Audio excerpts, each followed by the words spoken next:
බොහොම සතුටින් පරිස්සමින් ඉන්නවද කියලා හිතනවා. මම මේ බ්ලොග් එකට ඔයගොල්ලන්ව සාදරයෙන් පිළිගන්නවා.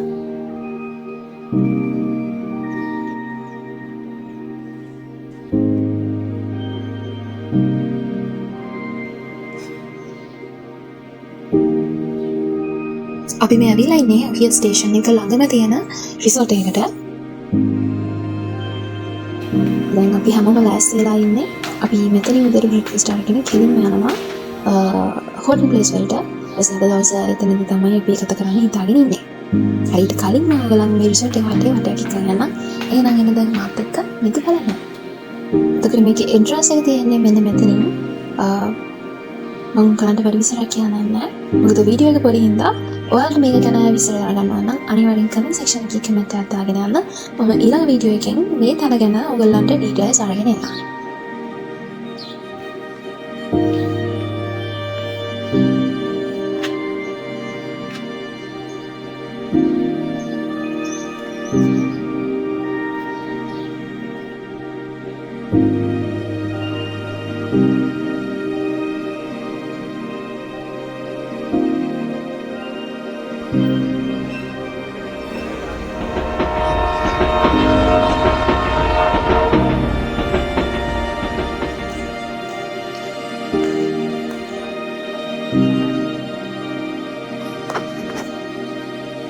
දැන් අපි හැමදේම ලාස්ට් කරගෙන දැන් අපේ ගමන යන්න පිටත් වෙනයි හදන්නේ. ඉතින් මට හරිම ලෝභයි මෙතන දාලා යන්න.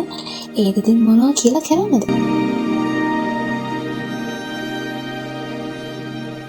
අන්න ඉතින් අපි හෝඩින් ප්ලේස් වල එන්ට්‍රන්ස් එකකට ආවා. මේක ඔහේ එන්ට්‍රන්ස් එක. ඉතින් ලංකාවේ තියෙන ලස්සනම තැනකට යන්න ටිකක් කලින් දැනගන්න මේ. ගිය පාර බ්ලොග් එක බලපුවාට මතක ඇති මේ පාර ගිය පාර බ්ලොග් එකේ තිබ්බේ වෙනම විදිහකට. අතන කිව්වොත් මේ පාර නීදුම වැස්සමුකුත් නැහැ. හොඳට ඉර පාරලා හොඳට අවුව තිබ්බා. හැබැයි මම කැමතියි අපි කලින් පාර වගේ නීදුම වැහිලා කිරිපොත වැටෙන කාලෙක මේ පාරේ යනවා.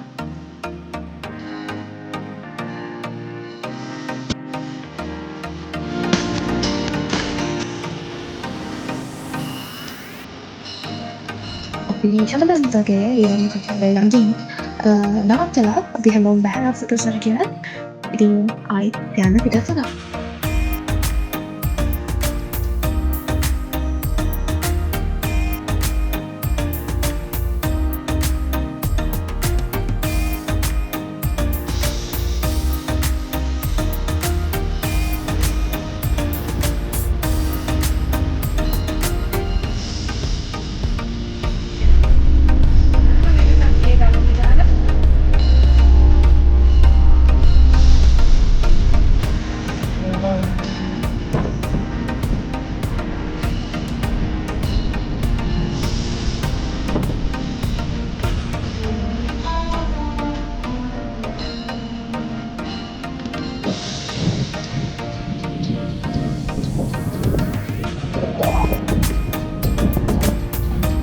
ගල්බාල කියන දීපා අපිට වෙලා හිතුවා ඒ පැත්තට ගිහිල්ලා ඒ ටිකක් බලලම යන්න කියලා.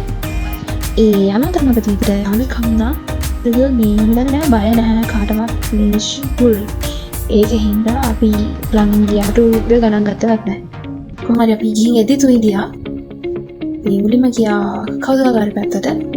ඒක අපිට මේ හොම් ප්ලේස් වල හිස්ටරි එක ඒ වගේම ඉන්න සත්තු ශාක විශේෂ පරිසරයේ දේශගුණික කාලගුණික තත්ත්වයන් පිළිබඳව ලොකු අවබෝධයක් මේ කෞතුකාගාරය ඇතුළේ තියෙන ඩීටේල්ස් වලින් අපිට ලබා ගන්න පුළුවන්. ඉතින් ඔයාලා අනිවාර්යෙන් හෝම් ප්ලේස් යනවා නම් එතෙන්ට ගිහිල්ලා ඒ දේවලුත් කියවලා බලන්න.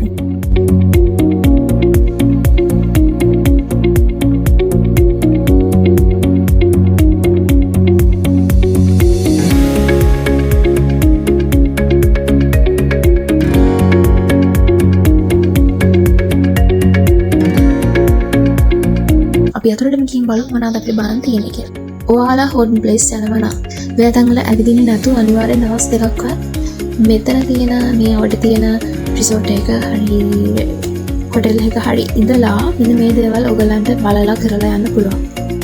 ඒ තමයි ලෝකාන්තයේ කුඩා ලෝකාන්තයේ ගොල්ලෝ හැමෝම දන්නවනේ. වේකසැල, විමිනි පොකුණ වගේ තොටුපළ කන්ද, කිරිකල් පොත්ත, බෙලිගොල්ලොය සහ මේ දැන් අපි ඉන්න කෞතුකාගාරය කියන මෙන්න මේ තැන් හැම එකක්ම ඔයගලන්ට බලලා යන්න පුළුවන්. ඒ විශේෂ මේ පරිසර භූමියට ආවැනික වෙච්ච සත්තු විශේෂ ගොඩක් දැක බලා ගන්න පුළුවන්කමක් තියෙනවා. මම මේ කෞතුකාගාරය ඇතුළේ තියෙන දේවල් ගැන ඔයගලන්ට විස්තර අරන් යන්නේ නැහැ. මොකද ඔයාලා ඇවිල්ලා මේ දේවල් බලලා කරලා ඒ විස්තර කියලා බලලා ඒ දැනුම ලබා ගන්න අනිවාර්යෙන්ම.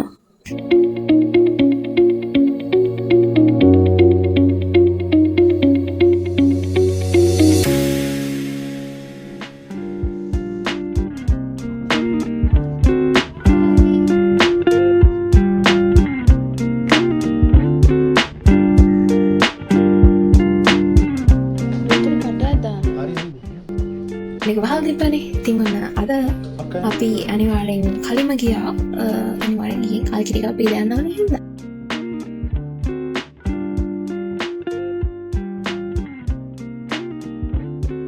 අනිතින් මේ පාර නුවරඑළිය ට්‍රිප් එක මෙන්න මේම තමයි ඉවර වුනේ. ඉතින් ඊළඟ දවසේ තවත් ලස්සන vlog එකකින් ඔයගලන් හම්බ වෙනකම් ඔයාලා හැමෝම සතුටින් පරිස්සමෙන් ඉන්න. මම අදට කියන්නම්.